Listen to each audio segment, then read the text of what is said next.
राज्यात शिक्षक पात्रता परीक्षा म्हणजेच TET सक्तीच्या निर्णयाला मोठ्या प्रमाणात विरोध होत असतानाच जुन्या शिक्षकांच्या TETबाबत महत्त्वाची माहिती समोर येत आहे. संसदेत TET विधेयक मांडण्यात आले. या विधेयकामुळे जुन्या शिक्षकांवरील अनिश्चितता दूर होणार आहे. हजारो जुन्या शिक्षकांच्या नोकरीवरील टांगती तलवार कायमची दूर होणार आहे.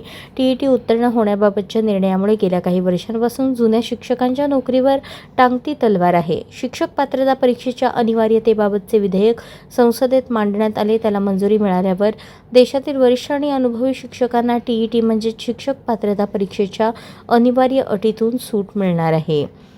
20 ते 25 वर्षे सेवा केलेल्या शिक्षकांच्या अनुभवाचा आदर राखत सरकारने याबाबत सकारात्मक निर्णय घ्यावा अशी मागणी भाजपचे राज्यसभेचे खासदार धनंजय महाडिक यांनी नुकतीच केली होती. शिक्षण हक्क कायदा 2009 मधील कलम 23 आणि 38 मध्ये महत्त्वपूर्ण सुधारणा करण्यात आल्या. या सुधारणांचा मुख्य रोख हा आधीपासून सेवेत असलेल्या शिक्षकांचे संरक्षण करणे हा आहे. विधेयक मंजूर झाल्यावर जुन्या शिक्षकांना TET परीक्षा उत्तीर्ण होता आली नाही अशा शिक्षकांवर आता कोणतीही दंडात्मक कारवाई सरकारला करता येणार नाही.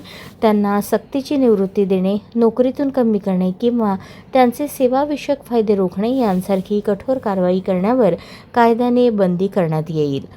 नवीन कलम 23 अनुसार शिक्षकांच्या सेवा अटी, पदोन्नत आणि निवृत्ती वेतनाचे फायदे यामध्ये केवळ नवीन पात्रतेच्या अभावामुळे